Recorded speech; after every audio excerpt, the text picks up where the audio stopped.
Snowman in the Morning with Cole Johnson is brought to you by Penis Water for the ebbs and flows of life. Trust Penis 15 Water. On your mark, get set. Let's go. I can't do it. We'll do it live. Do it live! I'll write it and we'll do it live! Mister, will you please wake up? Montana looking, throwing in the end zone. Caught it! Right. Palmero over the head of Jenks. Uribe charges, throws, out! And the White Sox have won the World Series. And that'll do it. It's over. The Golden State Warriors return to a familiar place. They're on top of the NBA world. We're down to 2, now to 1. Here's Jordan. Yes! It is all over the Chicago Bulls. This is Snowman in the Morning. Hey, this promises to be fun. Oh, yeah!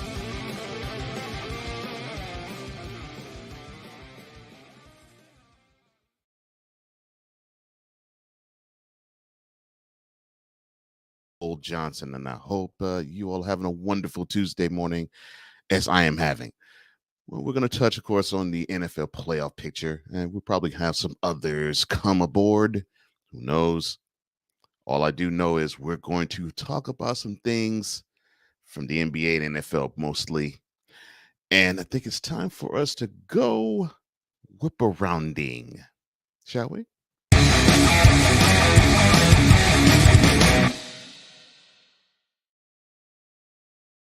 Let's start with some distressing news. Former NBA player and power forward Amari Stoudemire was arrested for allegedly punching his daughter. Now, he was arrested Sunday morning for an incident in the Miami-Dade County area. Excuse me. So the records indicate that Stoudemire was booked and charged with misdemeanor battery. He's due to appear in court in January, and the bond was set at a little over $1,500. Now, the incident is talked about as he struck his daughter with enough force to draw blood. Now, police was dispatched to his condominium around 10 p.m. on Saturday night, in response to this. Now, his ex-wife said that she received photos from her daughter which showed her daughter crying and blood streaming down her face. Man, you just don't really want to see this from your legends, or I should say legends, but from former players, because all the thoughts of, is he actually coping with life away from the arena in this case? And it could be the diamond, it could be the gridiron, it could be the ice. But you ask that question, is he adjusting well to life outside of the arena in this case? Well, it looks like the answer is no, but I'm hoping that this is alleged and it really did not happen. We'll know as things play out, but you never know. And I hope things actually aren't how they seem here. About HBCUs and Deion Sanders comes wind of the Suns point guard Chris Paul graduating from HBCU. Now, I know you're saying, wait a minute. Didn't he attend Wake Forest when he was in college? Yes, he did. Thing is, just like Deion at Florida State, Paul did not graduate from Wake Forest. No. So he received he completed his degree and finished it at Winston-Salem State. And from all the talk, from if HBCUs is getting the right focus and the right purview, I think this is great. I think it's wonderful that athletes need to have more of these stories come out that, you know what, yes, athletics is great, but the pursuit of academics is just as great, if not in certain cases better, because most of us as human beings won't be able to do like what Paul did, because he's one of the 2%, and I mean of all athletics, to play it on a professional level in all of college. So I think this is a great message to send. It's like, even as an athlete, you got to get that degree. So he went onward to say the following, quote, Man, it's cool. I'm excited. Long time coming. It sounds crazy, don't it? Man, it's been an unbelievable experience for me. This being home for me, born and raised. Close quote. Now, for those who wonder, well, wait a minute. Born and raised, yes. Wake Forest is in Winston-Salem, North Carolina, and that is where he plied his trade. And that's where we started to learn from him and know from him. So he literally went back home and finished his degree. But interesting, he didn't do it at Wake Forest. He did it in HBCU. But congratulations to Chris. I hope everything is well with him and the fam, and I hope you all celebrate that achievement as hard and as fervently as you would if you won the Larry O'Brien Trophy. Staying in basketball and staying with point guards, but unfortunately, this isn't due to a degree. Although Stephen Curry got his degree, I think about a couple of years back, and from Davidson, this has nothing to do with academics. This has to do with on the court. And unfortunately, Mr. Curry is expected to miss about 3 weeks after suffering a shoulder injury. Now, he suffered this injury in the loss to Indiana this past week. And the person who requested anonymity said that this was an injury to his left shoulder, and he wasn't authorized to publicly comment on the injury. Now, an MRI this last Thursday in Philly revealed that it was the left shoulder partial dislocation.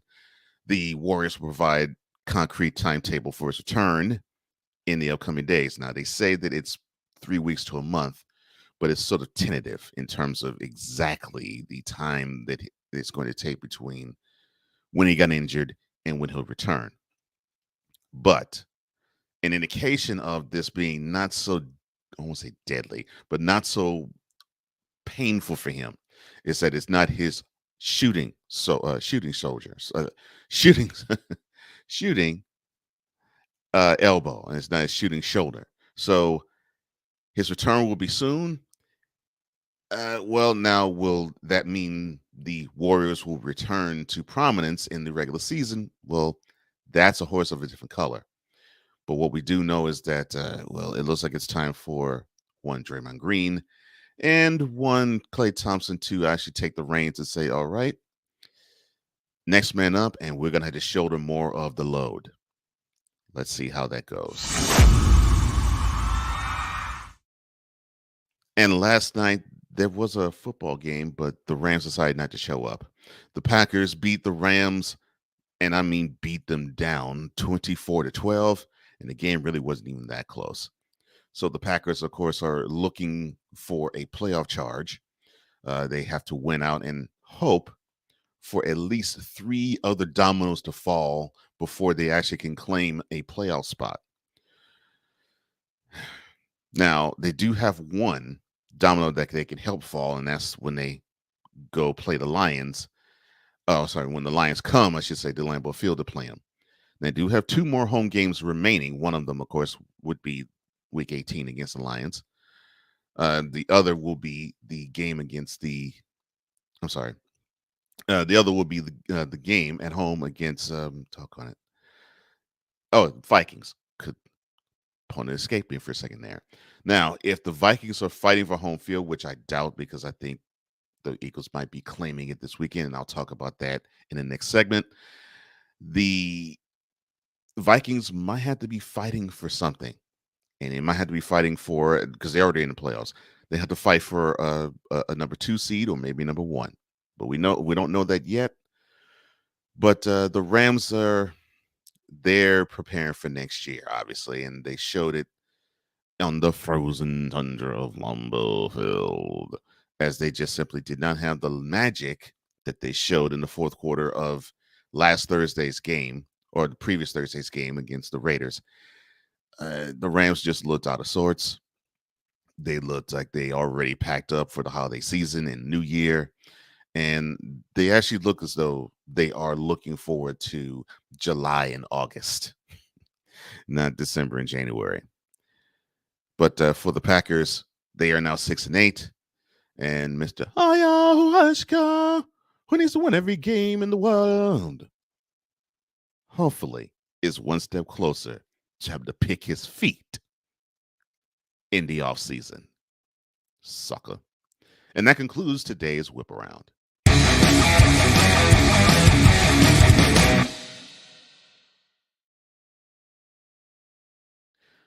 To the Fanatic Feedback Zone we go.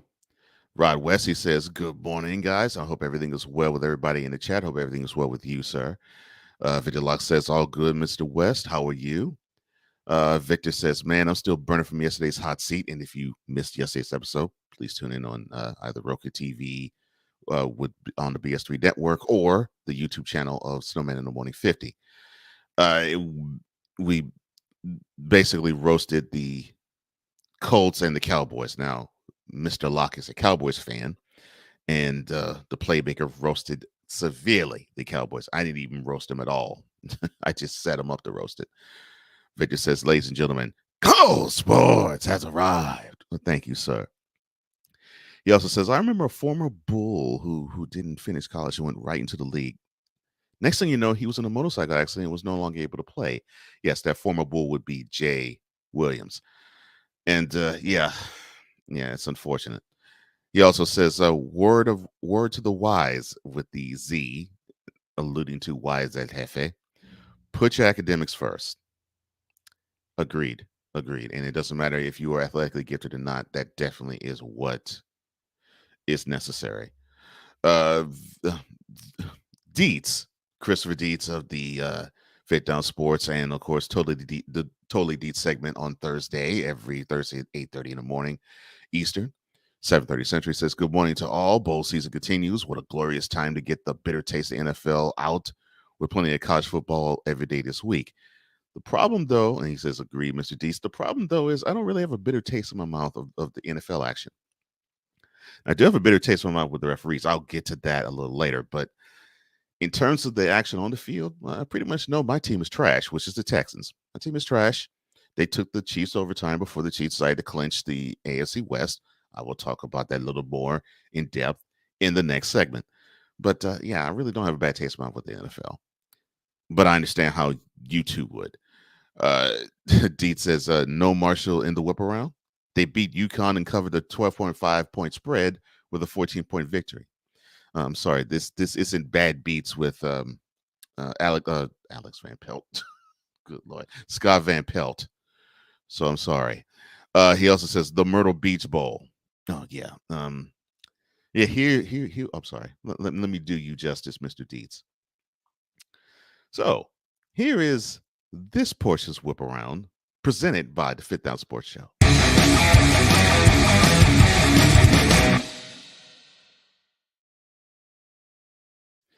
Marshall decided to beat the University of Connecticut, and they beat them at 2 touchdowns, but the point spread was 12.5. So Marshall got the over, and it starts next. Go continue this side.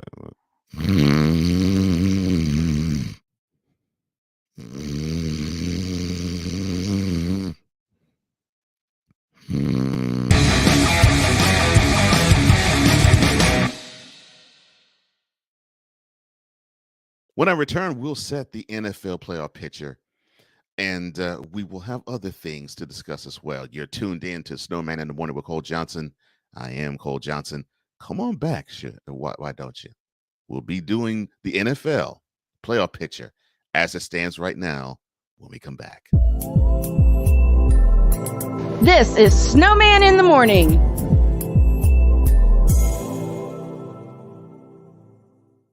SeatGeek is the ticketing app for fans like Boomstick Lady. No free throw is safe from the roar of her sticks. SeatGeek helps her find a seat in the direct eye line of the shooter so she can sit where her boomsticks make the biggest boom. Everybody okay? SeatGeek handles the tickets to sports, concerts, and more, so fans can fan. Have you had a chance to visit the brand new Snowman in the Morning shop yet? You haven't? Then what are you waiting for? Go to our new web address, snowmaninthemorning.com/shop. That's snowmaninthemorning.com/shop, where you can shop for all kinds of items like a coffee mug, a t-shirt, a sweatshirt, a book bag, and everything else that you need to have the same outfits and the same gear that the crew has. And with each purchase, you will be helping the Snow Strong initiative. We got a lot to do in a short time to get there. Go to snowmaninthemorning.com/shop and get the same stuff that the crew has. And when you do that, tell them Snowman sent you. Thanks. This is a BS3 Network presentation. Politics. They'll write the law, but they'll enforce it differently. Is that going to apply both ways? Religion. God never said that we can't reason together. Matter of fact, he said, let us sit and reason together. Relationship. I believe that everybody wants and needs somebody. From a man's perspective. They say, girls, if I put some polish on that and get him to buy some different clothes, girl, he could be a winner chicken dinner. Join the thought engineer. There's nothing wrong with me developing my piece and you developing your piece, but understand the goal is to come together. And comedian John Yogi. Negro, I don't need you putting on no chapstick up there in the pulpit. You do that over there in your chair. Get ready for Let's Talk Monday. Live every Monday at 7 p.m. Central.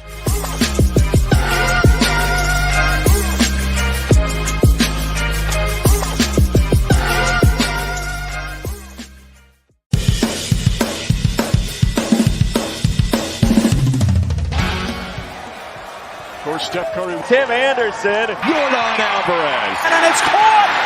Deebo Samuel with the catch. Michael Jordan can sense. The throw just got the king.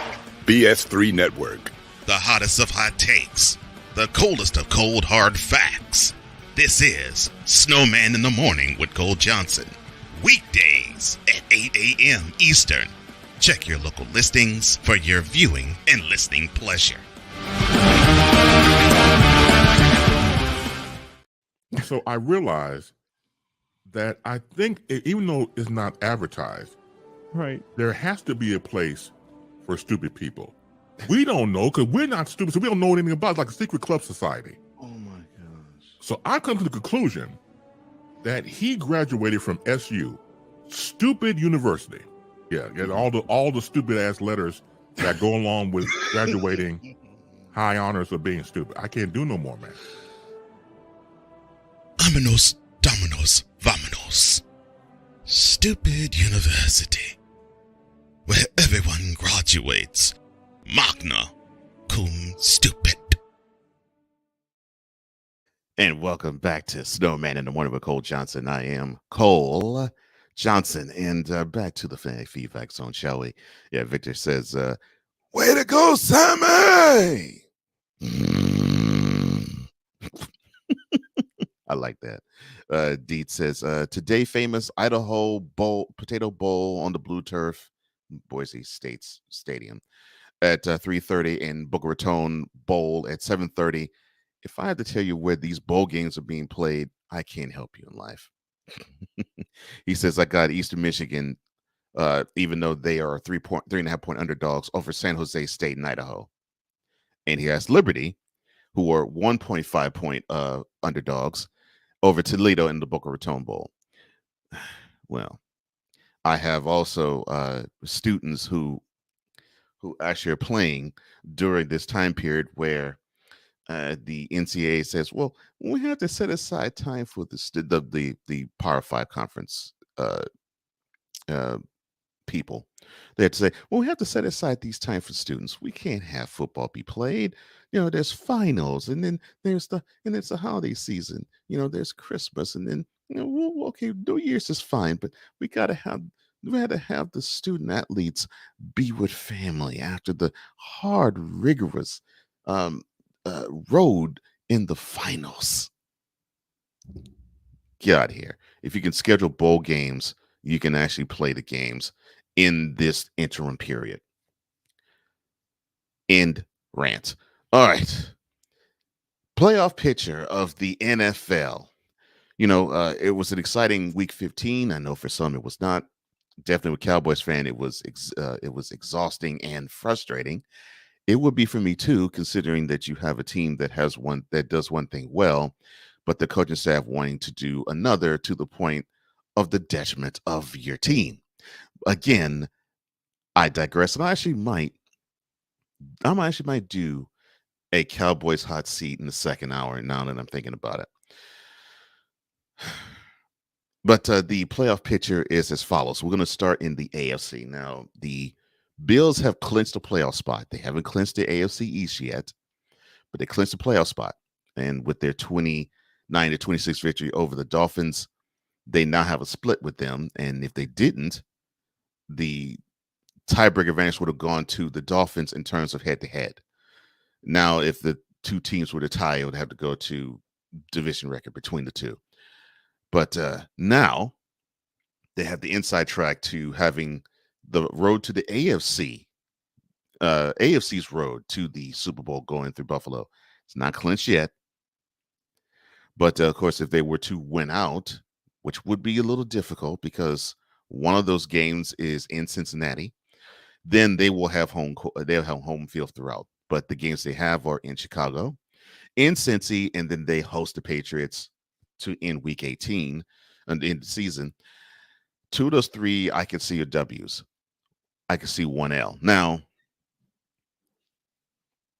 if I were to handicap this, I would say that I don't think they'll get home field simply because the Chiefs, who not just clinched a playoff spot, but they did clinch the AFC West with a thrilling overtime victory against the Texans 27-24. I mean, 30-24, I'm sorry.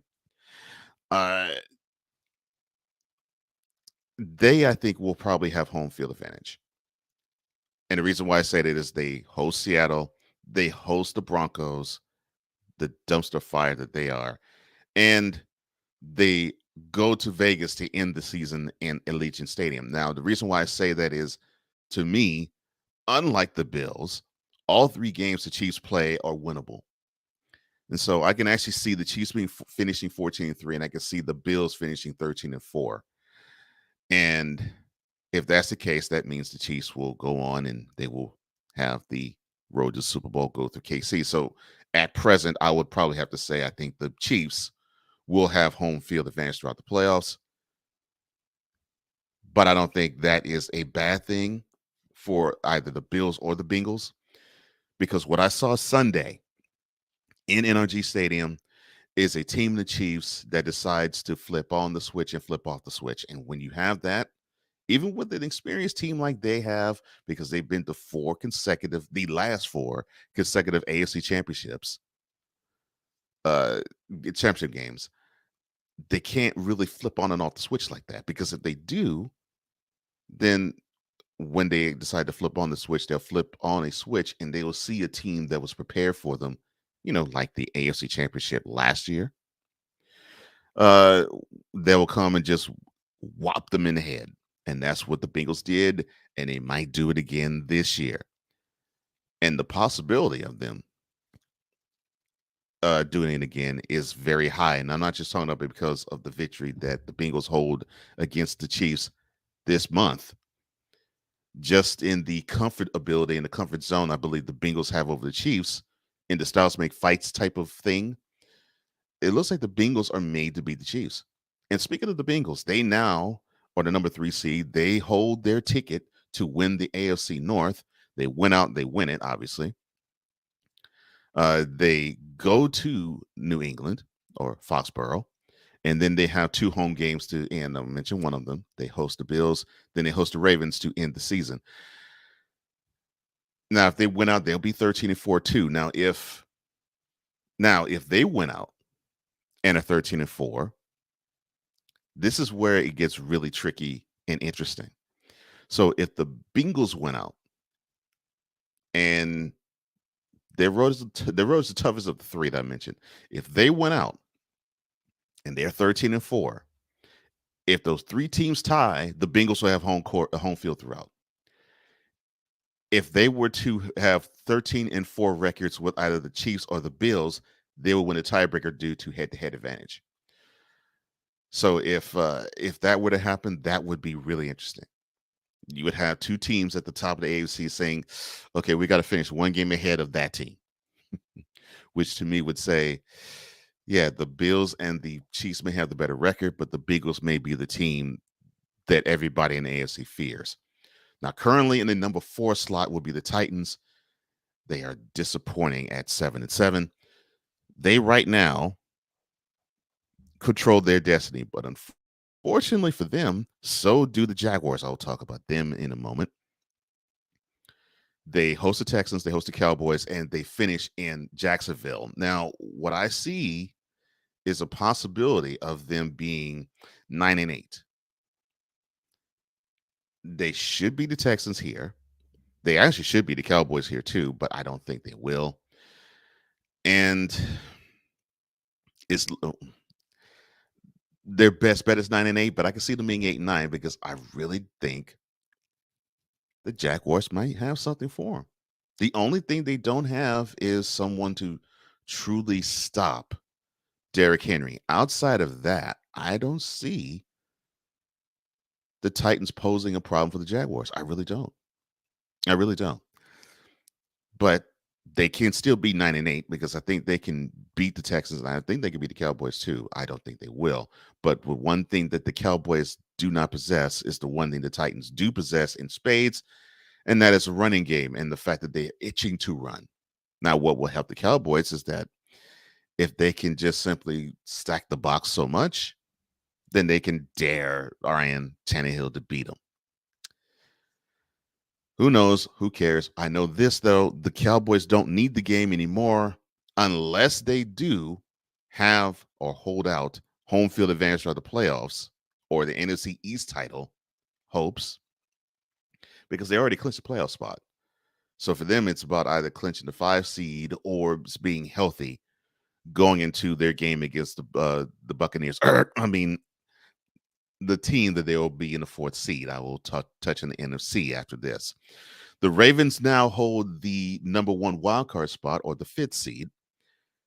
And currently they would be playing the Titans. Either they'll be playing the Titans or they will be playing the Jaguars again if they were to hold. Now, they host the Falcons, they host the Steelers, they travel to Cincinnati to end the season. They can easily and conceivably finish 11-6. Because I think the Falcons have nothing for them, especially in Baltimore. And I don't think the Steelers have anything for them, especially in Baltimore. And I even say that including in the fact that Lamar Jackson wouldn't play in either one of those games. But I think the Ravens have to now start to play for the wild card spot. Now, there's still hopes for the AFC North title, but they have to hope the Bills actually go to Cincy and beat the Bengals. If that happens, the Ravens have a possibility, but that game is in Cincinnati to end the year. So, but I think if they win 2 of those games, the Ravens will probably clinch a playoff spot. So, yeah, good luck for them. Chargers hold the 6th seed in the AFC right now. They have been battling, and now they are in prime position to clinch a playoff berth. And more than likely, I think they would need to have at least 2 of these next 3 games. They're in Indy. They host the Rams. I think that's either Christmas or sometime around, not Christmas, but sometime around New Year's. And they host the Broncos to end the season. All 3 of those games are winnable. And if all 3 of those games are winnable, I could see the Chargers actually being the number 5 seed.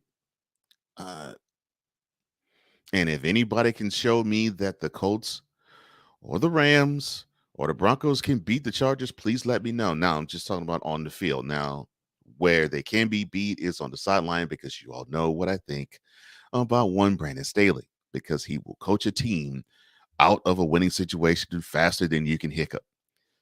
Now, along with the Chargers, the Chargers are now 8-6. The Dolphins hold the 7th seed. They also are 8-6. Now, the reason why the Chargers are ahead of the Dolphins, they recently just played. The Chargers hold the head-to-head tiebreaker due to their victory in SoFi against the Dolphins. They host the Packers. They play in Foxborough against the Patriots, and then they host the Jets to end their season. Now, this might be interesting from the standpoint of if the Jets hang around, that might be a win and you're in situation. And if the Patriots hang around, that might be a win and you're in situation too. Or you lose and you're out. So we might see playoff elimination games back to back for the Dolphins, for the Patriots, and possibly for the Jets. And speaking of which, so the Patriots, who now are in the 8th seed or out of the playoffs at the moment, if the season were to end today, they host the Bengals, they host the Dolphins, and they travel to Buffalo and finish their season in the Western New York.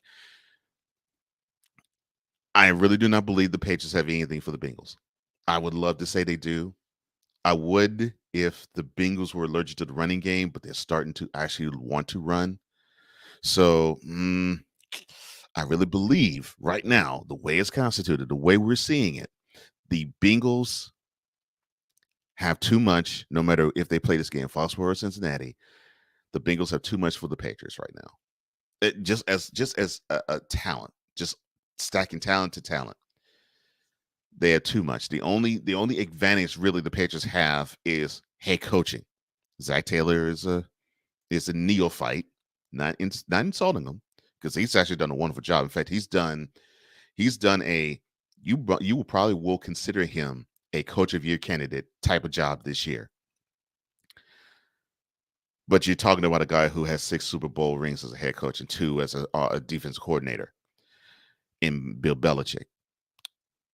That's the only advantage to me the Patriots have over the Bengals in this game. Otherwise, it's advantage Bengals almost everywhere, including offensive line, which we wouldn't say that last year, but we could say that this year.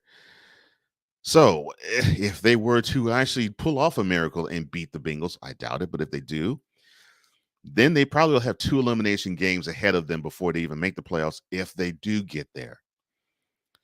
So they host the Dolphins and they travel to Buffalo. Now, if the Dolphins beat the Packers, which I believe they will, I'll put them in 9-6. If the Patriots were to beat the Bengals, I'll put them in 8-7. Now, the Dolphins earlier beat the Patriots, so the Patriots would need to win the game just to even stand a chance at a playoff berth. More than likely, if they were to lose again to the Dolphins, the Patriots will be gone. And I see them losing at least one of these final 3 games. I actually can picture them losing 2. The whole game against the Bengals and the road game against the Bills, provided if the Bills are fighting for a number 1 seed, and I think they will be. The Jets, who are also 7-7, who on top of it need to supplant the Patriots because the Patriots have swept the season series, but oh, good Lord, broken record. You could say that about the Patriots over the Jets ever since 2015. They host the Jaguars, they travel to Seattle, and they travel to Miami to finish their season. The game against the Jaguars is winnable, but I don't like their momentum. The game in Seattle is winnable, and I could see them pulling that out. The game in South Beach, I'm not so sure. So, if I were to really look at this, I could see them being 8-9 and not making the playoffs. And I can also see the Patriots also being 8-9 and not making the playoffs, which or 7-10, which would basically make Ryan McCarthy's heart happy because it would be mutually assured destruction. I will skip the Jaguars and touch on them last. Now, the Raiders, they are 6-8. They host the Steelers. I'm sorry, they travel to Pittsburgh. They host the 49ers and they host the Chiefs to end the season. The Raiders, I think, had their playoff moment this past Sunday. They could beat the Steelers. I don't see them beat the 49ers because I think the 49ers feel as though they have something to prove, even though, yes, it's at home for them. And the Chiefs basically have to sit everybody out. It would have to be they have home field sewn for them to even have a chance of winning this game. And considering I think the Chiefs also be battling for the number 1 seed, I think all hands will be on deck, which I feel so badly for the Raiders. because I think it might be all hands on deck for the 49ers too, because they probably want to improve their seeding and be a second seed and try to supplant the Vikings. I'll touch on the NFC picture after the break. Now, the Browns also are 6-8. They host the Saints. They travel to Washington. I'm sorry, they travel to Landover to play the Commanders, and then they travel to Pittsburgh to close out the season. All these games are winnable. In fact, I know the Saints game is a W. I'm sorry. Unless the Browns decide that they want to all be 53 Brownie the Elves, I can't see them losing against the Saints. The Saints are just not all that great, even though, yes, they have the NFC South in their grasp, but no. Then they travel to play the Commanders. They're playing for a playoff spot. I mean, they're right now currently in the 7th seed. Of course, again, I will talk about the NFC picture on the other side of the break. And then the Steelers, I don't care if the game's in Pittsburgh, which, yes, the Browns beat the Steelers in Cleveland. I don't care if the game's in Pittsburgh or Cleveland. I think the way it's rolling, that's going to be a bowling shoe ugly game. And I actually could see the Browns actually beating the Steelers, but it's going to be a bowling shoe ugly game. Ooh. And speaking of the Steelers, they host the Raiders, they travel to Baltimore, and then they host the Browns at the end of the season. They're now running the table. I don't see them being 9-8. And unfortunately, if that's the case, they would have to run the table in order for Mike Tomlin to continue to have his streak of having 0 losing seasons, because if they lose any one of these games, this will be his first losing season in his NFL head coaching career, which spans 15 years. They could beat the Raiders. They can beat the Ravens, and I mean they can beat them if the Ravens put forth the same performance that we saw Saturday in Cleveland in Pittsburgh. I can see a W there. So it's possibility. There's a possibility it could be 9-8, but I can see them losing a game.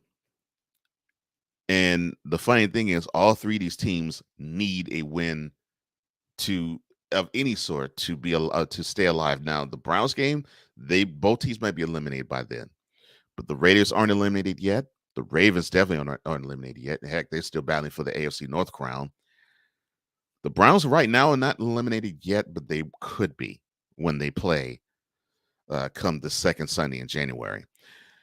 And then there is the Jaguars. To me, they are the star focus, in my opinion. And the reason why I say that is, yes, they are out the playoff picture currently. They are 6-8 currently. So if they were to try to make a wildcard spot, they probably won't, because they are 2 games behind the Chargers and the Dolphins. Now, the hope would be that the Chargers, basically, if they try to make a playoff bid, the Chargers fall the face of the earth, the Dolphins fall the face of the earth, and the Jaguars can actually say, well, we have the tiebreaker against the Chargers, so yeah, we can slide in front of them. Not happening. I don't see them having a whole ton of 9-8 records happening here. But the Jaguars, they go to the Meadowlands to play the Jets. Then they go to Houston. Then they host the Titans to end the season. The Jets game's winnable, and the Jaguars have more momentum, so I can probably see them pulling out a W, and I think that game is Thursday. The game in Houston is definitely winnable. And to boot, Jacksonville has to avenge the worst performance they had this year, which was at home against the Texans. And the Jaguars provided the Texans only win this season. And then if this were to set up as 2 wins, or even if they were to still be 1 game behind the Titans, I am actually predicting right now the last game of the season will be the Jaguars hosting the Titans for the AFC South crown. Of course, the winner goes on. They become the 4th seed. They'll play somebody like either the Bengals or the Ravens or the Chargers, or and the loser will go home. But they will host the game, so that's important. That's just how it breaks down the AFC. And let's go to the Fanatic Feedback Zone in terms of how things roll there. Vlog says hashtag fire Pennywise now. And we'll talk about your beloved Cowboys a little later.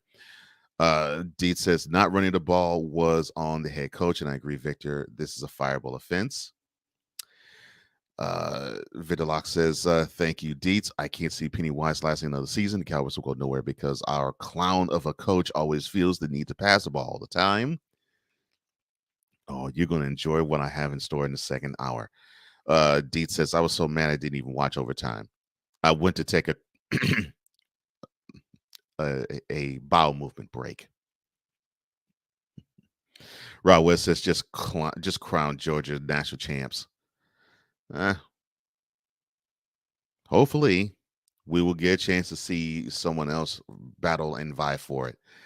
A Pizzle says, I'm not worried. Fins up. And here's why I wouldn't be worried if I were you, man. I know the Dolphins, they want to get back at the Jets. And I really am not a fan of the Packers' chances against you guys. So right there, I see 2 W's. And then you go to Foxborough. The Patriots are a dumpster fire.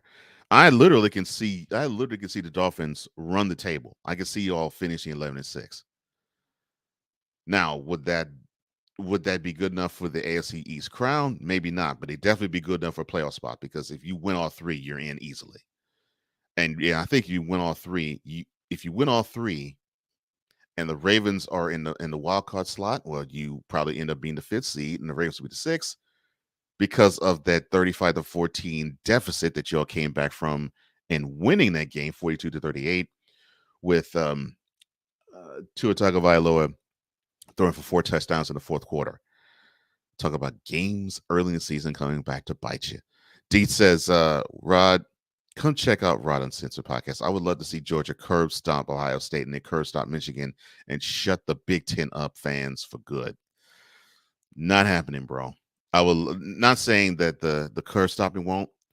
The miles running between Ohio State fan, Michigan fan, and Big Ten fan, that ain't stopping. They still believe they have the best brand of football, no matter how many times the SEC team wins a national championship. But I digress. Victor says, honestly, Deeds, that would have been more interesting than the train wreck the Cowboys played in overtime. Talking about the bowel movement. Deeds says the Chargers could win out. Yes, I believe they can too. But with their head coach, they could also lose out. Right here. Yes.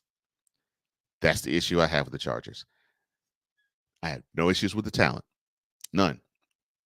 No issues with the talent. They're one of the most talented teams in the NFL. The issue I have is Brandon Staley, because the dude will make sure that you will not prosper for whatever reason. He just is like analytics or everything, and he ruins the team's chances often. So that's how the AFC picture breaks down going into week 16. The NFC picture will be broken down after the break. You are tuned into Snowman in the Morning with Cole Johnson. I am Cole Johnson. We'll be back right after this. This is Snowman in the Morning.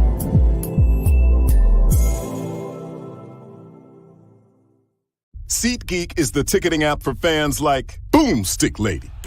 No free throw is safe from the roar of her sticks.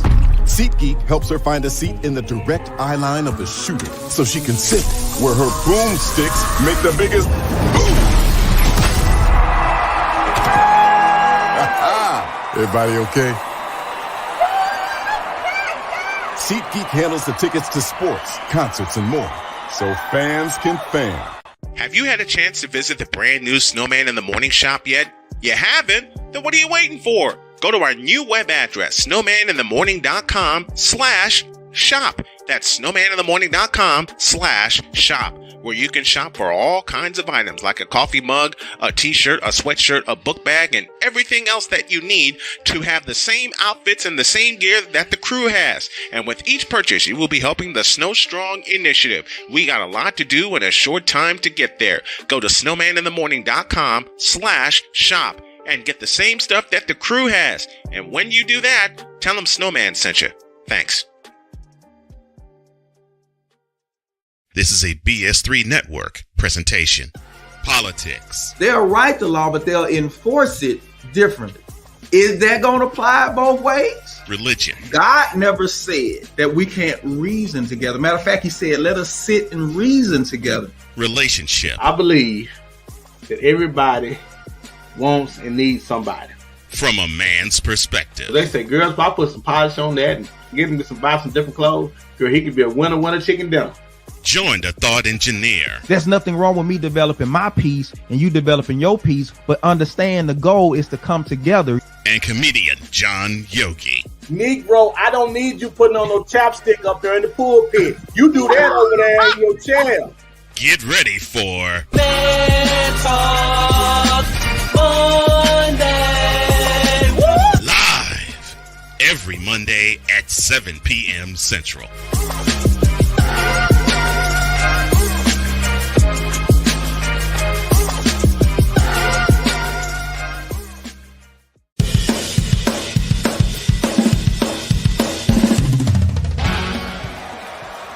Steph Curry, Tim Anderson, Jordan Alvarez. And it's caught! Deebo Samuel with the catch. Michael Jordan can sense The Fro just got the king. BS3 Network. The hottest of hot takes. The coldest of cold hard facts. This is Snowman in the Morning with Cole Johnson. Weekdays at 8 a.m. Eastern. Check your local listings for your viewing and listening pleasure.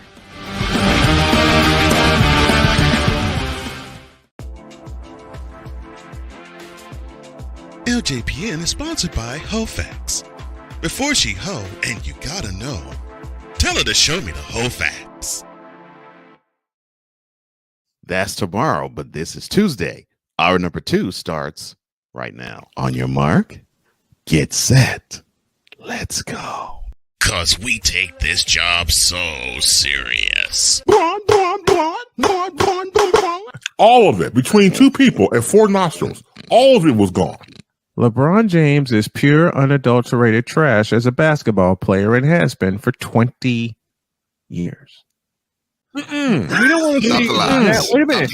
We don't want to see Cap, bro. Number 420. Why is El Jefe? Number 420. I had to do it. Oh, man, I thought I missed it. What in the all types of blue hell? Yes, it's Snowman in the Morning with Cole Johnson. Hour number 2 of Snowman in the Morning for a Tuesday morning to Tuesday before Christmas is underway. I am that man in charge of Cole Sports, Cole Johnson, right here, live in the living color, if you will. My partner might join me momentarily. I'll probably be joined by the playmaker momentarily as well. But back to the Fanatic Feedback Zone, and longtime friend of the show, Dana Regan joins us. He says, hey, y'all, up for once, off topic, but I've been putting Carlos Correa in my giant projections. Not happy about it either. I wanted Dansby Swanson. I think a lot of people wanted Dansby Swanson over Carlos Correa. But it was more along the lines of, well, the guy has talent. The guy has a bat. He's decent with the glove.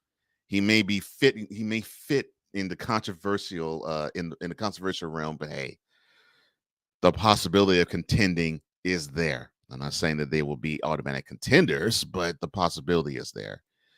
Dana also goes on to say 49ers win the Super Bowl, Giants go to World Series next year. Hey, I could dream. Yeah, you can. And you will make the Snowman very happy by saying that the 49ers will win the Super Bowl in less than 2 months from now. Not saying that they don't have a chance.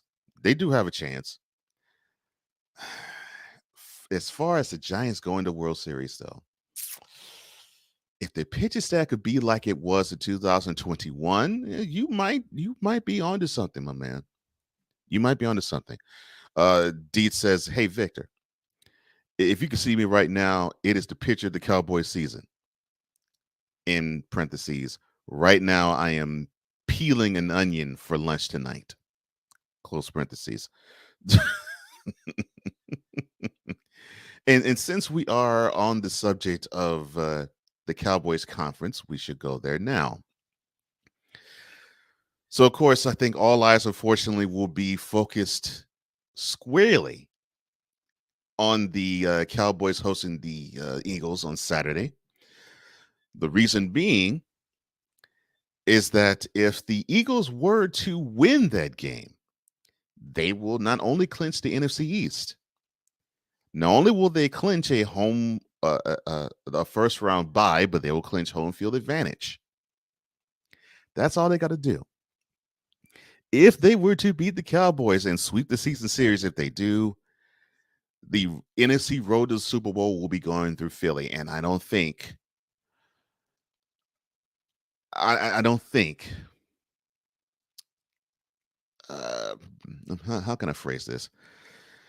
It all depends on if they want to put Jalen Hurts out there. Now, there's been news that Hurts is questionable for the game because he got, I won't say injured, but he got hurt in the Bears game. But their 25-20 victory over the Bears in Chicago.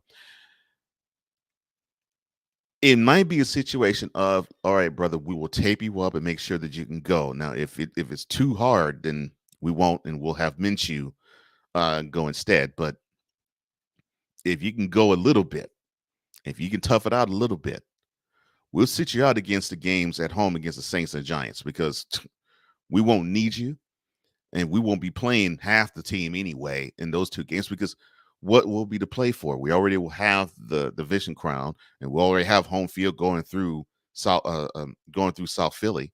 So starting against the game against the Saints next week, if we were to complete the season sweep against the Cowboys, we won't have to play another NFL game this year in another stadium other than Lincoln Financial Field. So I think you have that. And so I would say if Hurts plays, the Eagles win. If Hurts doesn't play, I think the Cowboys will win. And the reason why I say that is because the Cowboys do not stop the run all that well, and the Eagles are one of the 5 best teams who do run the ball. And that does not bode well for the Cowboys. Now, the team that is sitting in the number 2 slot, the Vikings, and they are hoping for a collapse for the Eagles, and the Vikings went out to get home field throughout. That ain't happening. But they do host the Giants. They do travel to Green Bay, and they do travel to Chicago to end the season. 2 of those 3 games are winnable, but considering how the Vikings have been lucking their way into victories, including the 39-36 victory against the Colts that went into overtime this past Saturday, I can also see them lose all out. They're 11-3 now. I can actually see that. So for them, I think their hope is they want to hold off the 49ers for the number 2 seed for basically future casting. Hold off the 49ers so that if the 2 teams were to face off in the divisional round, the Vikings host that game and not the 49ers. To me, I think that's where they have to think.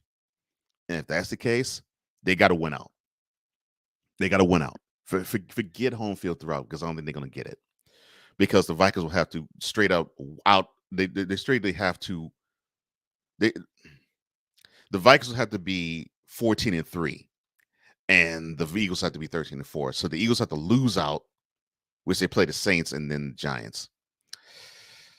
All they have to do is to win 1 of those 3 games. 1. They're going to win at least 1 of them. So to me, the losing out is not even a possibility. The Vikings have to win out, and the Eagles have to lose out in order for the Vikings to win home field advantage throughout. I don't see that happening. So now, to me, they have to play for the number 2 seed. So they got to win at least 2 of the 3 games in order to hold off the 49ers. Now, as presently constituted, if the Vikings and the 49ers were to tie, the 49ers, due to a better, because they didn't play each other this season, the 49ers, due to a better conference record, at least if the season were today, due to a better conference record, will hold the tiebreaker over the Vikings. So the Vikings have to win out in order to stave out the 49ers for to have the number 2 seed. Now, the 49ers are the number 3 seed. They host the Commanders. They travel to Las Vegas. They host the Cardinals to end the season. All 3 games are winnable. And to me, the NFC better not hope the 49ers get the number 2 seed. Because I think if they get the number 2 seed, they are assured of going to the NFC Championship game. That is my opinion. Yes, they have clinched the NFC West, just like the Vikings have clinched the NFC North. The Commanders are fighting for their playoff lives. The Raiders are somewhat fighting for their playoff lives, and the Cardinals are, well, they ain't on life support. They're flatlined for 2022. So to me, I think they want to make a point of beating the Commanders. So I don't think that's going to be I don't think it's going to be a gimme, but I don't think that's going to be an easy game for them either. The Raiders, I actually see them winning that game. And I just see them, even though they might not want to, I can see them suiting up for the Cardinals just to embarrass them. So if you're running a tally at home, that would make the Niners 13-4 in my prediction.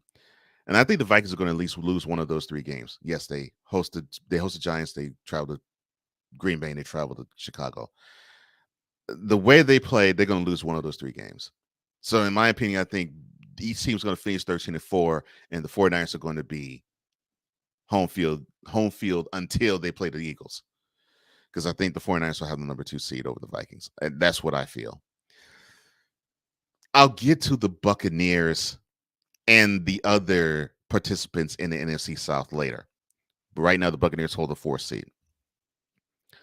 The Cowboys, who hold the top wildcard spot and hold the 5th seed, they have clinched a playoff spot thanks to the Giants' victory over the Commanders 20-12 Sunday night. They got to win out. They have to hope the Eagles lose out and have the scenario where if the Eagles, the Vikings, and the Cowboys all are 13-4, the Cowboys are home field throughout. Not happening. They host the Eagles, and then they end their season on the road against the Titans and the Commanders. The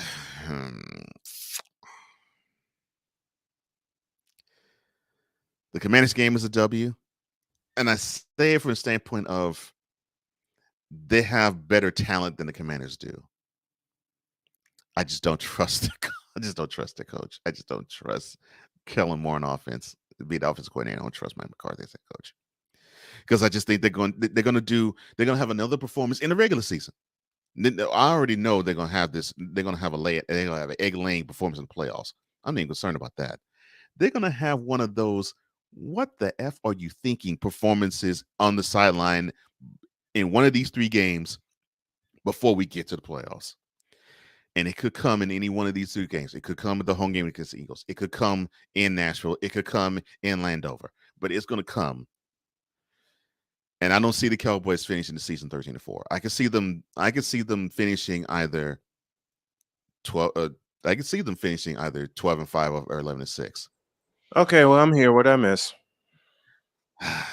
And joining me right now is the man who is the founder of the Snowman in the Morning broadcast and the SDN Sports Radio Network. Please have me welcome the one, the only Mr. Brian Snow. How are you, sir? Let's see. Harried, hurried, all driven out, but I'm good. Now a couple missions of mercy this morning. Now you just missed my. I'm going through the playoff picture. I already went through the AFC. I'm going through the NFC, and you just missed my prognostication of the 49ers. Just missed 13-4. Yeah, I said that they have the possibility of going 13-4, and I think they can. I think they'll have the number 2 seed. And I said the NFC better pray that the 49ers do not have the number 2 seed. Because the Vikings mission should not be home field. It should be to stave all the 49ers to get the number 2 seed. But the way the Vikings play, they're frauds. and their slate is they host the Giants and then they go to Green Bay and they go to Chicago. The way they play, they can lose all three. They can lose 2 of those 3. They can luck out and win all 3. They can lose all 3 of those the way they've played lately. Mm-hmm. They could lose all 3 of those. And I can see them actually losing 2. So I definitely see them losing 1. I can see them messing around and losing to the Bears. Yeah. And I believe that's at Soldier Field, is it? It is. And I could see them messing around and losing to the Bears. And I actually said that from the 49ers standpoint, they host the Cardinals to end the season. They may not need the game for any reason, but I can see them all suiting up just to embarrass the Cardinals further. Just to drive a point home, because we embarrassed them in Mexico City, and we're going to embarrass them in Santa Clara. Mm-hmm. So you just got on after that. So now I'm on the Cowboys, who are down to number 5 spot. Next. And not quite next. What I was saying was I can actually see the coaching staff doing another bumble job of just a team that's loaded with talent, but the coaching staff messing it up for them, losing a game in between now and the playoffs. And I say it's a foregone conclusion they're going to have the coaching staff is going to mess up the Cowboys in the playoffs. It's a foregone conclusion they could lose out. Now the way that coaching staff is. Now the issue that coaching staff is coaching right now, they could lose out. Now the issue, issue. Now the issue here is, of course, their present game is they host the Eagles. The problem is Jalen Hurts is hurt. He's not injured, but here's the and part. The Eagles have the biggest of carrots dangling in front of them. They beat the Cowboys. The road in the NFC through the Super Bowl goes through South Philly. Goes through Philadelphia, and it's going to go through South Philly anyway. So yeah, it's going to go through. Yeah, the Cowboys have nothing coming. Hurts or no hurts, no pun intended, for the Philadelphia Eagles. So I said that I think the biggest of carrots dangle in front of them. Where if Hurts can go for them, and they could beat the Cowboys, which the Eagles are built to beat them. They could just sit. They could just sit they could sit everybody. The final 2 games, which would be they're at home against the Saints and home against the Giants. They could sit them, and plus they have the added benefit of we won't play another game outside of Lincoln Financial Field after Christmas Eve until the Super Bowl. Mm-hmm. So yeah, that's where I am now. So the Cowboys, I can see them finishing 11-6. I could see that. And if they do that, and the Giants would actually win out, which I don't think they will, but if they do, that would mean the Giants would be the 5th seed and the Cowboys would be the 6th. Never require 3 halves of a miracle.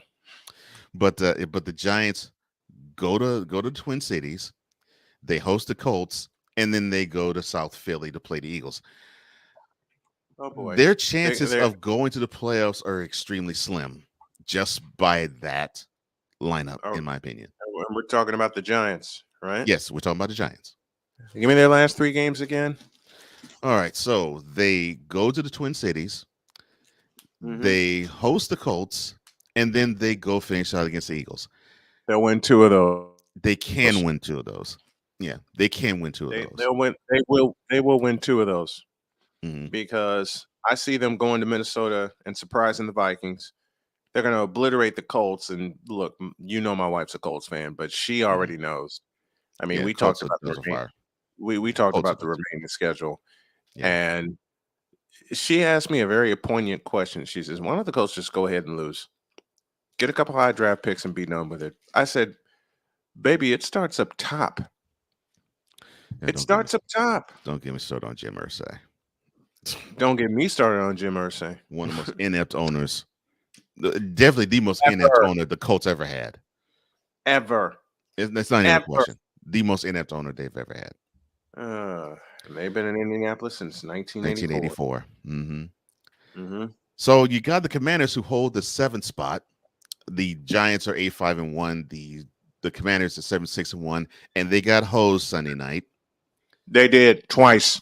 Illegal, yeah, but definitely the illegal formation penalty. Okay, tell me how the hell is that an illegal formation? Did I miss something in my years of watching football to have that be illegal formation? I'm like, did I miss something? Yeah. So for me, my thought is, all right. So you mean to tell me if there isn't a tight end between the offensive line and the wide receiver, he has to line up right at the same spot where the offensive linemen are? Well, to me, it looked like he was close to that. So, yeah. I can go on with that. You played the game. You played the offensive line. Mm-hmm. Was that an illegal formation? No, it wasn't at all. Thank you. Because I've seen wide receivers line up further back, and the refs not call that. So I'm like, nah, not even close. Mm-hmm. And I feel bad for Commanders fan because to me, I think they got robbed of a possible victory.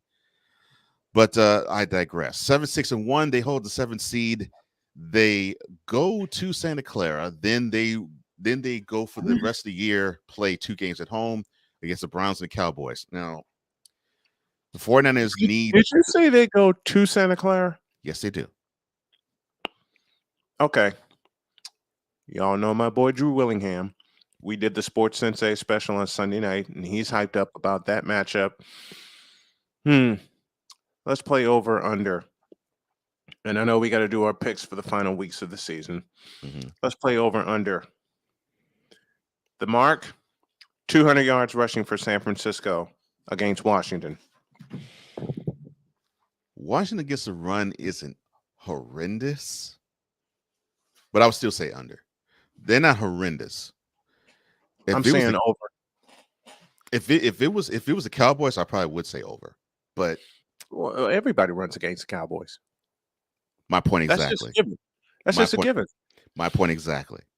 But the Commanders aren't as bad, so I can't really say it could be under. But think of how hot the 49ers are right now. Yeah, that's what I'm saying. When I'm saying under, I'm not saying it will be like 75. I mean, it could be like 150. I mean, I can see them getting 150, 160. I can see that. And then they're playing this without Deebo Samuel.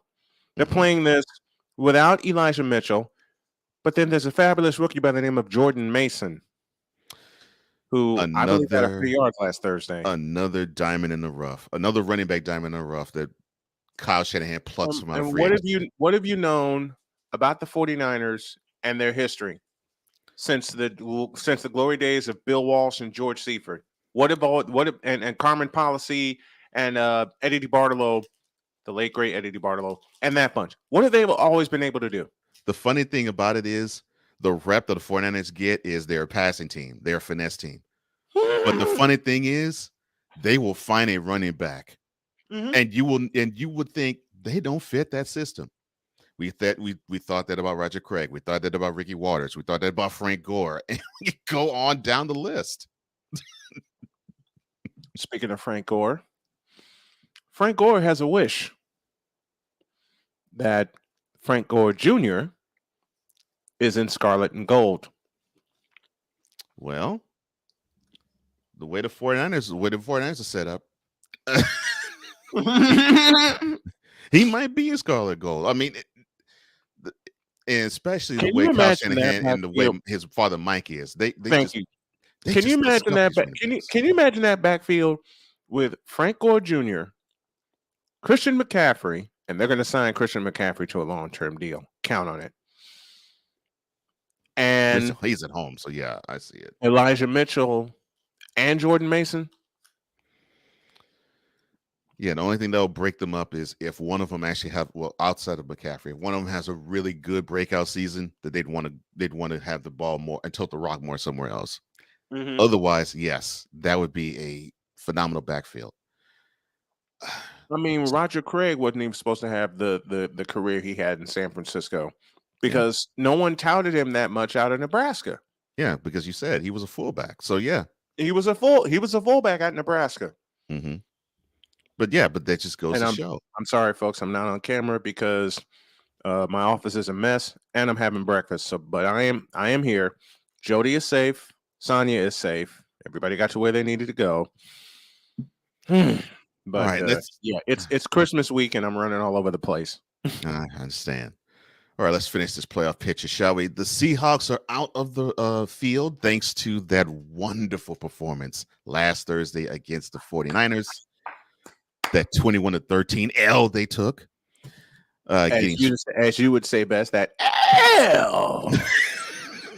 Yeah, that's right. I can't do it the way that you do it because I only have half a voice. That's right. And I got a ball game tonight. But that's right. That's right. The Seahawks. They took at Luminated Field. I mean, Lumen Field. I'm sorry. Yeah, the Seahawks. Yeah, they took that. Yeah, 21-13. We gotta have that sound. That's a drop. That's a drop. All right. I gotta have that. That's a drop Okay. now. Okay. We especially when we talk Cowboys, we gotta have that as a drop now. All right. All right. If anything to anger Cowboys fan, I think that'd be great. So the reason why they are ahead of the Lions, who are also 7-7, is because the win in Detroit keeps them ahead of them. But they, just like the Lions, are outside the playoff picture looking in. They go to Arrowhead, and then they end their season playing against the Jets and the Rams. Now, the last two games are winnable. Although the Jets are fighting for their playoff lives, they're starting to descend. The Rams are already vacation for next year. We saw that last night. The Chiefs are fighting for home field throughout. So the way I'm looking at it, the Seahawks probably be 9-8. And I think that's the best they'll be, and that won't be good 8-9. And it's they easily could be 8-9. They easily could be 8-9. Pete Carroll's on his last legs.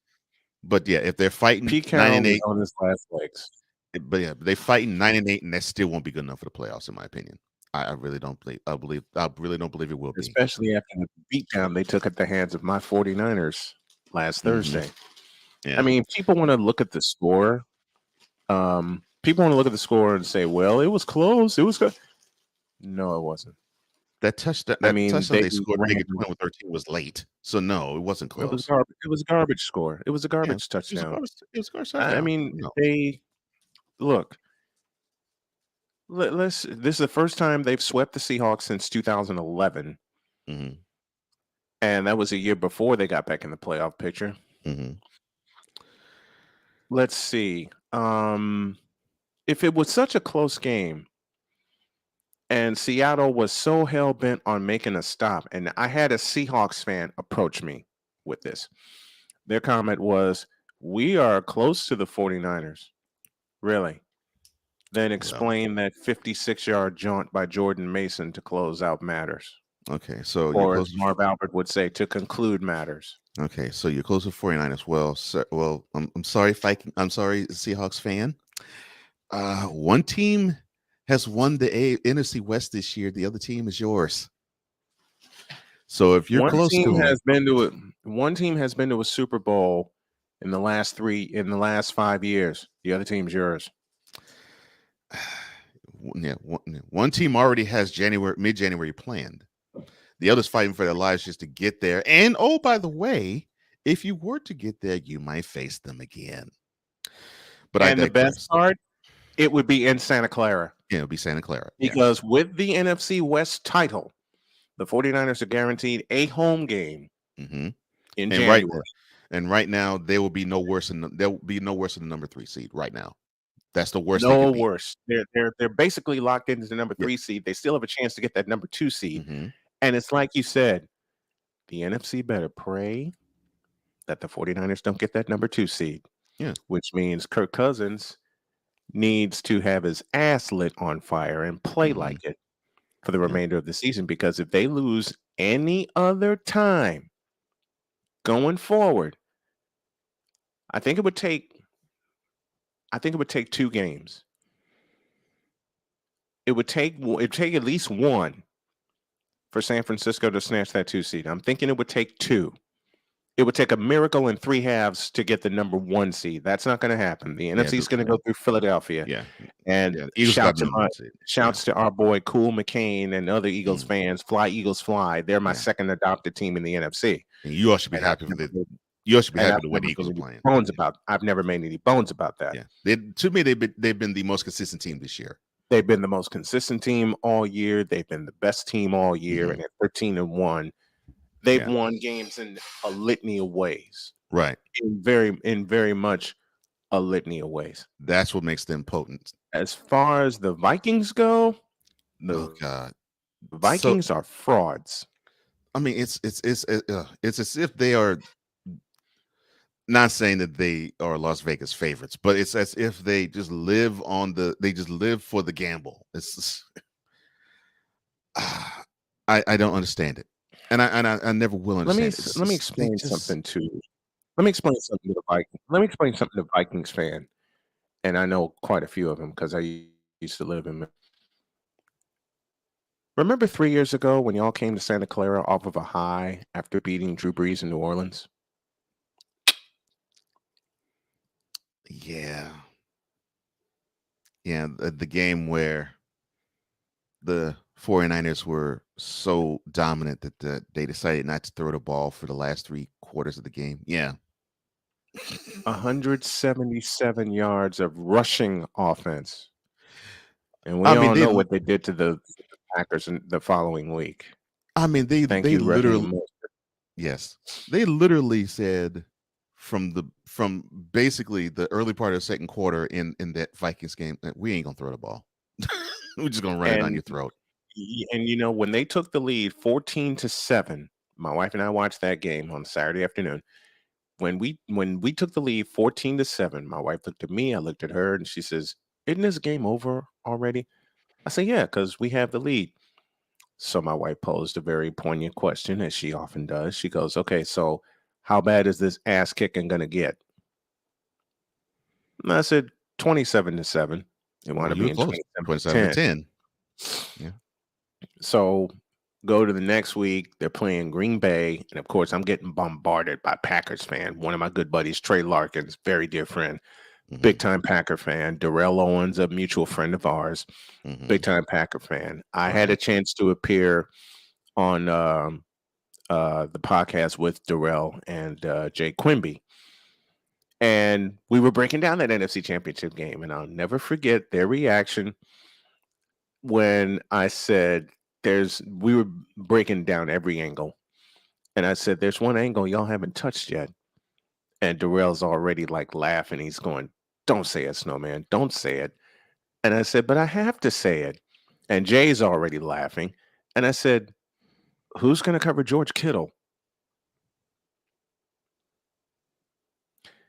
Yeah, you heard silence for a good 30 seconds. And then Darrell, bless his heart, I love him dearly. I'm going to get him on the show again soon. Yeah.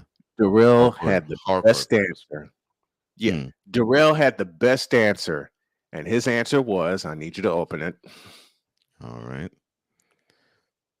Why am I about to laugh? Quote. "We're just going to pray about it." Cause quote. And now a selection from the Wonder Bread Choir. Entitled "You Had No Chance."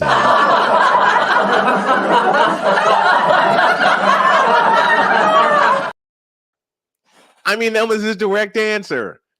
And I'm shopping. I'm shopping while on the phone. My wife rings in saying, "What's taking you so long?" I'm like, "Baby, I'll explain when I get home." And then she saw the replay of that podcast and she said, "You were just a plumb fool on that." I said, "Well, we're gonna kick Green Bay's ass." Yeah, And one half later. For about 30 seconds, my wife played devil's advocate. Mm-hmm. And now you understand why I love Jody so much, because she jokes around as much as I do. Mm-hmm. For about 30 seconds, she played devil's advocate. And she says, "Well, what if the Packers get off to a fast start?" And I flashed her a look with the pretend rock eyebrow. Mm-hmm. And she gives me a hug and goes, "You're right. The Packers are going to suffer." Now, when my wife, who is a Colts fan, looks me in the eye and say the Packers are going to suffer at the hands of my beloved 49ers, she went to bed. This is how bad it was. After Raheem Mostert scored from 38 yards out to make 36 yards out to make it 7-0, she brought me dinner. She gave me a kiss on the lips, and she said, "I'm going to bed. This game's over." She said, "This game's over."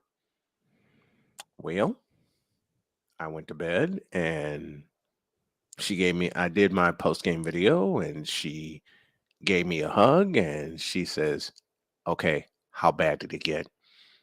I said 37-20. And she said, "I told you it was over in the first quarter when it was 7-0." And she said, "You could have come to bed way earlier than when you came to bed." I said, "Baby, I could have come to bed at halftime, but I wanted to see this ass kicking all the way through." And she's dying, dying laughing. And she goes, "How bad was it at halftime?" Because us football fans, we all think the same way, play better in the second half, right? Mm-hmm. I said, "Baby, you really want me to tell you what the halftime score was?" She said, "Lay it on me." I said, "It was 27-0. And she said, "Go to bed. Go to sleep. We got to get up in the morning and drive to Durham. Go to sleep." Speaking of which, do we still have the Snowstrong update video up there? Because I got a few things to say. We do. Play it. Well, I'll do that momentarily. Okay. So let me finish this out. So, all right. So, I'll mention the Seahawks. All right. The Lions, they are 7-7. They will be traveling to Charlotte, and then they will host the Bears, and then they will be traveling to Green Bay to end the season. And they win all three. And they will win all three. And if they win all three, and the Commanders lose one of those three, that means the Lions will vault over them. So, which means the Redskins are in trouble. Yes, because they're gonna get a mud hole stomped in their ass Saturday. Because I could say it's the same, bro. I think the Lions can run the table. I believe the line. Hey, Wayne Fonts, we love you. Mm-hmm. Anybody remember all the campaigns for Wayne Fonts, especially the 1991 season? Listen, the 1991 season was so Detroit Lion-esque until they met the Redskins in the NFC Championship game. Yeah, it was all about the Detroit Lions. Mm-hmm. Now, what's the common denominator between 1991 and this year coming up? Who did the Lions have to get help from to host a home game in the playoffs? The 49ers. Because the Bears had that advantage until they went to Candlestick Park, and the 49ers proceeded to hang 52 points on Mike Ditka and the Chicago Bears. That's right. The Bears and Lions they were scratching and clawing for the NFC Central title. The Central Division. Can we bring back the Central Division, please? For the Central Division title. They were clawing each other for the Central Division title. All the Bears had to do was take care of business out of Candlestick Park. The Lions had to wait. They took care of business. It was a Monday night game. And it was a Christmas week game. All the Bears had to do was take care of business. And then Steve Young decided to go teetotally the hell off in the first half. Well, that happens. Let's take a break. Well, before we do, I'll let you wrap it up. Mm-hmm. Take a break, and then when we come back, we'll have the playmaker, and I got some choice words for the Lakers. I'll be back. Oh Lord! All right, here we go.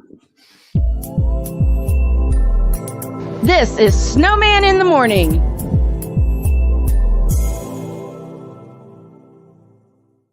SeatGeek is the ticketing app for fans like Boomstick Lady. No free throw is safe from the roar of her sticks. SeatGeek helps her find a seat in the direct eye line of the shooter so she can sit where her boomsticks make the biggest boom. Everybody okay? SeatGeek handles the tickets to sports, concerts, and more, so fans can fan. Have you had a chance to visit the brand new Snowman in the Morning shop yet? You haven't? Then what are you waiting for? Go to our new web address, snowmaninthemorning.com/shop. That's snowmaninthemorning.com/shop, where you can shop for all kinds of items like a coffee mug, a t-shirt, a sweatshirt, a book bag, and everything else that you need to have the same outfits and the same gear that the crew has. And with each purchase, you will be helping the Snow Strong initiative. We got a lot to do in a short time to get there. Go to snowmaninthemorning.com/shop and get the same stuff that the crew has. And when you do that, tell them Snowman sent you. Thanks. This is a BS3 network presentation. Politics. They'll write the law, but they'll enforce it differently. Is that going to apply both ways? Religion. God never said that we can't reason together. Matter of fact, he said, let us sit and reason together. Relationship. I believe that everybody wants and needs somebody. From a man's perspective. So they say, girls, if I put some polish on that and get him to buy some different clothes, girl, he could be a winner chicken dinner. Join the thought engineer. There's nothing wrong with me developing my piece and you developing your piece, but understand the goal is to come together. And comedian John Yogi. Negro, I don't need you putting on no chapstick up there in the pulpit. You do that over there in your chair. Get ready for Let's Talk Monday. Live every Monday at 7 p.m. Central.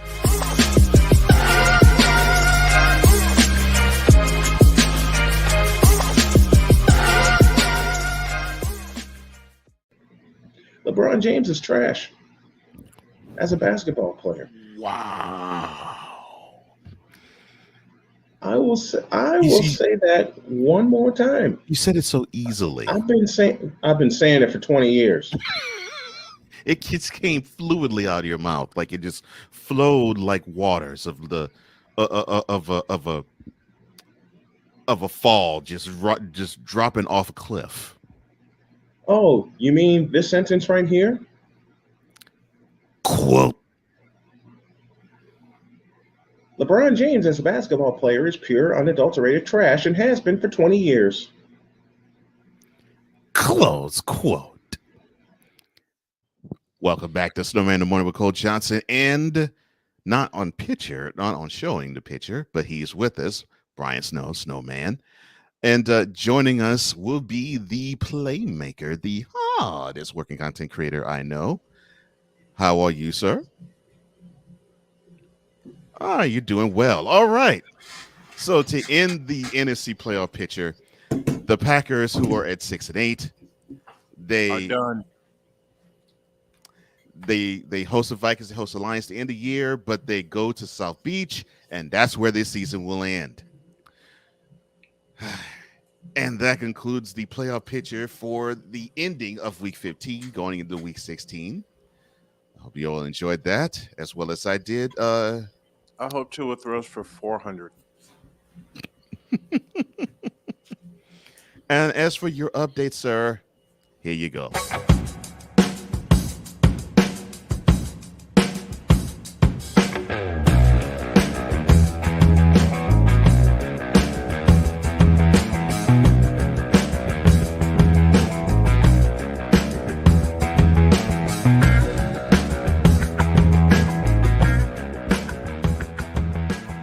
The battle still goes on to continue the Snow Strong initiative, and with further of the updates, we will turn it over to the one, the only Snowman.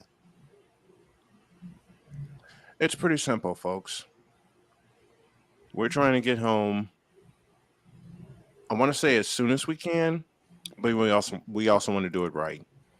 That's why you see the scroll at the bottom of your screen and the many ways where you can contribute to our cause, because by next summer we want to be reestablished and resettled home in North Carolina. Now, I know my wife has said to me, I'll go wherever you want to go, but she knows how attached I am to that state, and the area I'm looking at is the Triad, because there's opportunity for both of us. So if you guys can donate in any way and help us get back there, because beginning January 1st, we're really going to put the press on this. Haven't been able to do it consistently lately, and that's because we've been stressed the hell out about a whole bunch of things going on here. But I've always had the green light to talk about this. Jody said, go for it. And we both said, no matter how long it takes, we're going to get this done. So if y'all can support the Snow Strong Initiative and Snow Strong Carolina, through the links that you see. It would be very much appreciated. Thank you.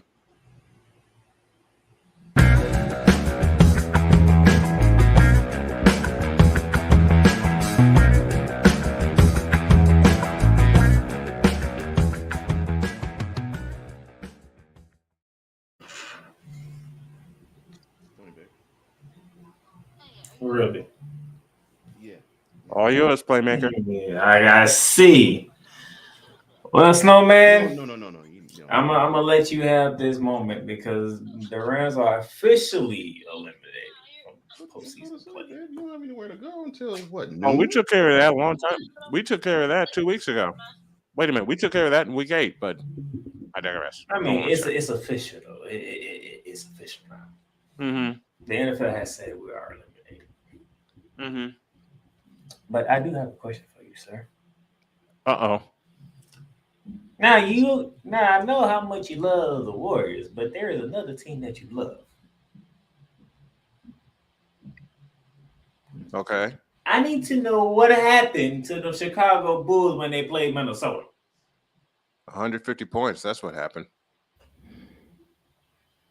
And they didn't even need overtime to do it. Nope. I need an explanation. How did you give up 150 points in 48 minutes? The same way the Phoenix Suns gave up 155 to the Bulls. No defense. I keep telling you. No with defense. many of these teams, defense is optional, and you have those nights where these teams are like, F defense. Mm-hmm. And that was one of those nights up in the Twin Cities in Minnesota. I used to live there, so I got part of the vernacular. Mm-hmm. I got part of the accent. What I want to hear is Paul Allen's called Vikings games for many years, 22 of them, I think. He's done a Minnesota Wild game. Mm-hmm. I want to hear him call a Minnesota Timberwolves game. I don't think his voice would last. I don't think his voice would last the whole game. I know it wouldn't last. I want to hear him call a Minnesota Timberwolves playoff game. That's when I know his voice wouldn't last. Because if it didn't last Saturday, after the latest version or revision of the Minneapolis Miracle, then Lord only knows what will happen during the Timberwolves playoff game. Now, back to the playmaker. Did I see things, or did the Lakers lose by 26 last night? You weren't seeing things. That's not even worth my time. That's not even worth my time. Oh well, because the amount of stars that did play in that game. Yeah, I was about to say. Here's all you need to know. Okay. Load management reigns supreme. At its finest. Okay. The only star that played in that game was CP3. Yeah, Chris Paul's the only star that played. Who? Load management reigns supreme in this game. Who? Chris Paul. Who's that? Chris Paul. Hey. Who's that? You can't get on him about being disrespectful to people and you being disrespectful to Chris Paul. Who the hell is Chris Paul? He's disrespectful. So many people say he's funny. I want to know who the hell. I'm kidding as I say this, of course. I I want to know who the know hell you Chris Paul. I want to know who the hell Chris Paul is. Oh, you mean the point guard wannabe? That's right. The point guard. Yes. Yeah, him. Next question. See, this is sometimes why I love social media because they tweet it out. I was like, oh, ain't nobody playing. Ain't no point in watching that game. Okay, cool. I can just watch my Rams get beat on Monday Night Football, like I predicted, and just know what the outcome is gonna be. Because hey, ain't nobody playing in Phoenix. All right, cool. I know how this is gonna go. Victor says it's worth my time. Clown the fakers. We'll do that tomorrow. Okay. Well, they will do that tomorrow. No. We clown a certain player and his ilk tomorrow. Yes. That's what you mess. Yes, you clown him. You got to throw the team in there too. Mood him. He's the leader of the team. We know that. So you have to throw the team in there too. Hey. Oh my goodness. Because guess what? When you clown him and the team, oh Lord, What can it? When you clown him and the team, we're on the air for 240 minutes. I know. When you clown him and the team, and we've already done this, we're on the air for 240 minutes. I did. And by the way, Cole, Victor had a question for you yesterday. I did both last week. Okay, what was that I know question? you did. Well, he sent it to me, and I'm therefore posing it to you. Something about the ever living being on his screen. What the hell did I miss? No. The ever living on your screen. No. Don't do it. Oh, no. I shouldn't have opened my mouth. I'm sorry. The ever living No. on your screen. You mean like now? Me and my big fat mouth. I hope you enjoyed that, Mr. Locke. There you go. You're despicable. As I said just a moment ago. Me and my big fat mouth. Anthony, oh my leg, Davis. Let me tell you what happened. He said he was on his TV screen. That. Okay. No wonder the time seems strange. Okay. Here's what happened when we came up with the my leg thing. We were at Chicago. Victor and I were at Chicago State one day. Oh my leg. And we were talking about Donovan McNabb. Right. We had a mutual friend of ours in studio. Mm-hmm. And McNabb at the time was playing with a bad leg. Right. So he says, I'm gonna be Donovan McNabb. Height. On my leg. When he drops back to pass. Oh my gosh. That's where that came from. And Anthony Davis is finished. Period. You're despicable. Yes, I am. All right, Snowman, you're gonna hit me for this today. Why? Because there's a certain city in a certain state where both teams are on winning streaks, and I have to do a heat check on both of them. Well, I think in his mind, this is what he's seeing.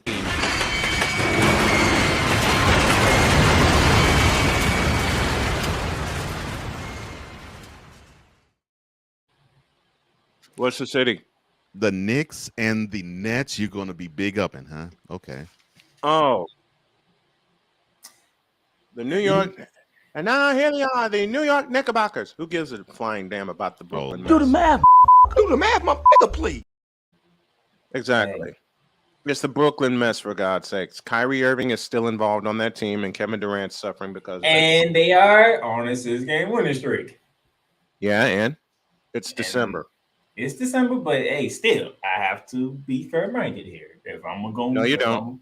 No, you don't. Do teams that have been on winning streaks, I got to do it with them. So you mean the team that's led by Carita Herbal Tea and Kevin Nappyhead? Yep. And if you notice, it's been quiet over there for a while. They've been focusing on basketball. Perfect. And winning. Perfect. It took them a while to learn that they shut their mouths and stop trying to be so controversial and be leading, having headlines in front of New York Times, and they focus on basketball. They actually get something done. Wait a minute. There's a challenge in the chat. Put it up, please. Oh, what the? Okay. I challenge Playmaker for debate next Monday at 11:15 on Rod Uncensored Podcast.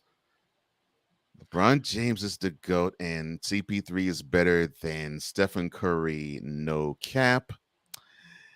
Here is where the cap is. I don't remember asking you a thing. Now, I will answer this.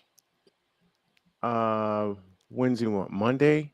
11:15? Let's see. My wife is off. My daughter will be home. I'll have the screen set up. I accept your challenge, Rod West, and the debate will take no longer than 5 minutes. Okay, so the day after Christmas. Well, but then again, the challenge wasn't directed at Snowman. It was directed at Playmaker. So what say you, sir? As soon as I get my schedule. No, Playmaker, you sit this one out. I got this. You better hope that my manager does the opposite of what he normally does. Because normally I work during the evening on Monday. You better hope he's switching and have me come in the morning. Because if I don't, Playmaker, take the day off. I got this. Take the day. You don't need to deal with this fool. I'll deal with him. And like I said, the debate will take no longer than 5 minutes because I will not. He who shall not be named. Thank you, Chris Pace. That's right. Did this fool drink a tall glass of brown? Can we play that commercial, please? Yeah, that's what I was going to play. That's exactly what I was going to play. Please play This it. Braun Session Confession is brought to you by Braun Joy Juice. Braun Joy Juice. The ultimate joy juice of bronzexuals worldwide. Made with 100% organic seal milk.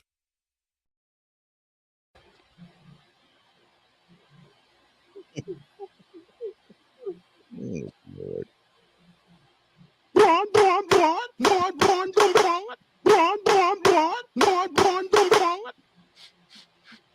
Victor says it's going to be fun with either one of you taking this challenge.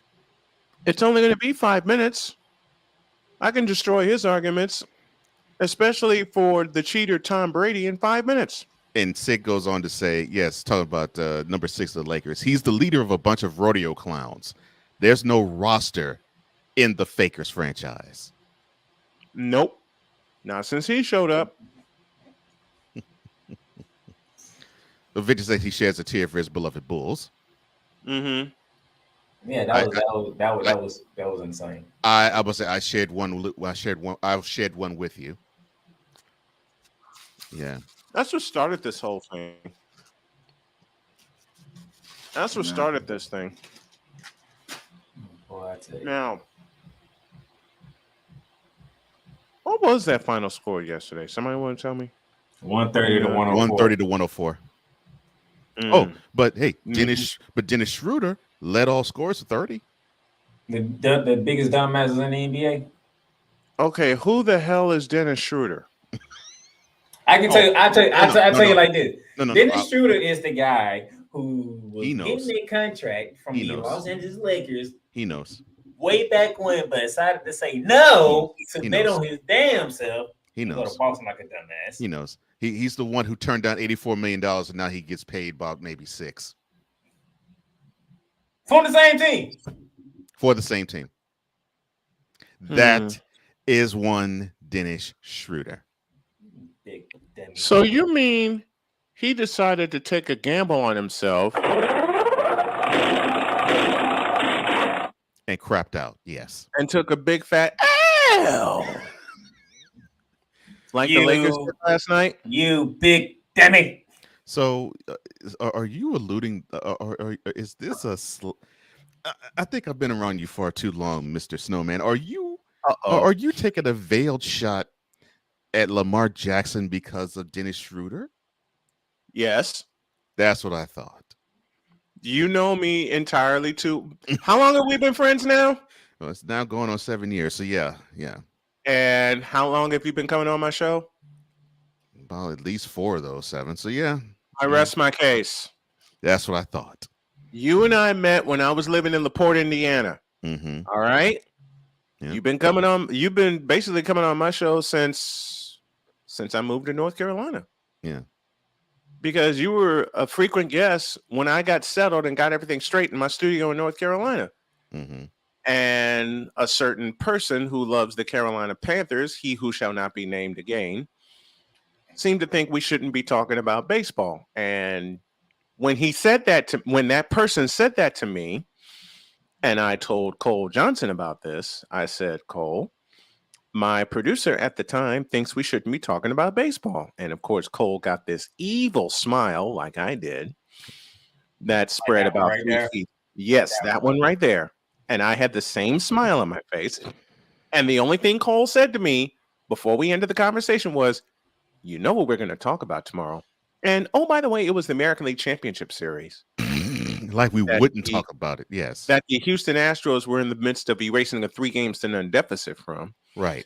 And also at that time, I had a call in my stable courtesy of a good friend of ours, a good friend by the name of Robert Ford. And if I can find it, which I will here in just a moment. Yes, the Carlos Correa homer. Yeah. Yeah, the Correa walk-off homer. Mm-hmm. Now, I told Desmond, look, we have to talk about this because it was the American League Championship Series. Of course. You know what that Negro said to me? And yes, I'm emptying the closet. All right. He said, quote, "No one likes or talks about baseball on their sports show." Close quote. And now a selection from the Wonder Bread Choir entitled "Shut Up, You Narrow-Minded Negro."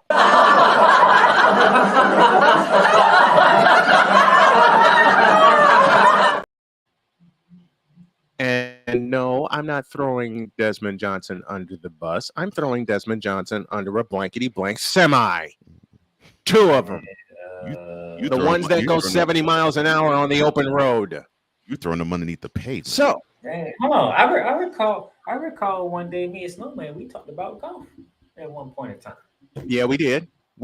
Oh, it gets better, Playmaker. It gets better. So I wasn't supposed to have this call, but my wife found it for me because she knows how much I love Robert Ford. Now, mind you, folks, my wife abhors baseball. She hates baseball, but she respects it because it's the sport that I grew up with, courtesy of two very important gentlemen in my family, my dad and my granddad. Hold on, what's that five-letter word that you said that baseball was? What'd I say? It's a sport. Yes, sport. It is show, which means there's no sport that's not excluded. So Desmond Johnson said we weren't supposed to talk about baseball. And I told Cole Johnson this on a phone call, and that wicked smile spread across his face. Goodness gracious. And my wife heard the conversation. I didn't tell Cole this part. My wife heard the conversation. And after Cole and I hung up, Jody looked at me, and she had the wicked smile on her face. And I look at her and I go, uh-oh. We're really on the same wavelength, right? And she says, you know I hate baseball. Yes, I do. You've made that clear. And she goes, but I have a present for you. I said, what you got for me, baby? And she, bless her ever-loving heart. Now, this is from a woman who I have been married to for 4 years, who cannot stand the sport of baseball. And for good reason. On its surface, it seems very boring. But my wife, my beautiful Jody K, a.k.a. Dr. K, a.k.a. my beautiful bride, sent me this. Pitch on the way. And Correa hits it in the air. Pretty deep to center. Sends back. Kiermaier at the wall. See you later. And see you tomorrow. The Houston Astros win it in the bottom of the ninth on Correa's walk-off homer, 4-3. And there will be and eventually turned into a game 7. Will be a game 6. Yep. And ended up being a game 7. Yep. My wife sent me that clip, and her next 2 words to me were, use it. And she gave me a kiss on the forehead, walked back out, walked back to her office, and went back to work. And I went, oh, my wife's in on the fun. Hey, somebody want to go to war. And if my wife's in on the... Wait a minute. He doesn't want this. He wants to go to war. Now, if he... Wait. No, he doesn't. No fighting words. Now, if he... I don't see any fighting weights. I don't either, but it's going to get addressed a little. No, I did. I don't see any fighting weights. I don't remember asking you a thing. Then, Playmaker, this is for you. Hey, just a minute, you. Them's fighting weights. Yeah, them's fighting words. I dare you to step across this line. I'm a stepping. And knowing why would he'll step across that line? And that would no be falling. he who shall not be named stepping across the. Getting that You were finished. Oh, well, allow me to retort. getting that wild coyote whistle sound when falling all the way down.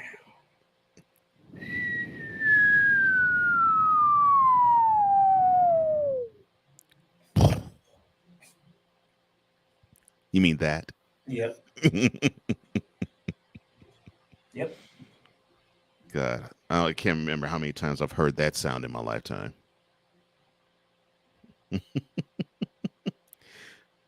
Oh my goodness. Florida State fans, I hope y'all know I'm getting ready to roast y'all today too. Shady Sports Network, Sam, love you, brother. He says, that's how you know you have a good woman. My wife hates football. Still bought me a mic for the podcast. Support goes beyond your own desires when you're married. Yep. You're correct. You're absolutely right. 100%, Absolutely. brother. Then you know you got a good wife yourself, bro. Yeah.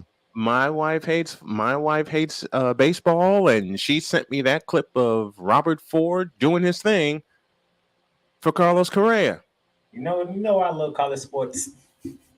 Mm-hmm. The fan bases. Y'all know I'm a Gator fan. And yes, I've been in the middle. Listen, we got destroyed by Oregon State in the bowl game with 60 players, not like 60% of the players not playing in the bowl game. Mm-hmm. So. But Florida State fans, they just want to talk about that. Hey, what happened this thing? Mm-hmm. But Cole, you know what they forgot? What's that? Basketball season has already begun, and the Florida State Seminoles are 3-10 on the season. They suck. So yes, guess who getting the flavor and foul today? Florida State basketball, perhaps. Florida State getting the flavor and foul today when Shooting Lights Up comes out. I hope y'all be ready because I'm coming. I can't wait. Full guns, but and by the way, the Florida Gators went to Tallahassee and beat y'all, and they came back and do it, being down 17 points. How long have you been a Gator fan? True, I've been a Gator fan since what, 95? When I was 4 years old. You know where I was on February 2nd of 95? What's that? Cameron Indoor Stadium. Why? Blue Devils, Tar Heels. When college basketball was really at one of its peaks, and Jeff Capel hit a miraculous 40-footer to send the game into double overtime, I didn't have my ears and I didn't have my throat for 3 days. That is the rivalry of college basketball. Mm-hmm. We'll leave it here and we'll do it tomorrow. Bronze Sexual Confessions all day tomorrow. Nothing else matters. And let me put this up. I have 3 statements. Number 1, are you even sure about this? Number 2, what were you smoking, or what are you smoking? And 3, do you even know what Newport shorts are? Good gracious. Listen, I say this aloud to Rod West. When it comes to basketball, you don't want this smoke. Have a great day. God bless. Remember to make your next move your best move. And always remember, if your dreams don't scare you, then they are not big enough. Dream big, do bigger. We are, and we hope y'all are too. Ron Sexual Confessions for 120 minutes tomorrow. And believe me, I got plenty of time to make up for. We're out of here. See you tomorrow.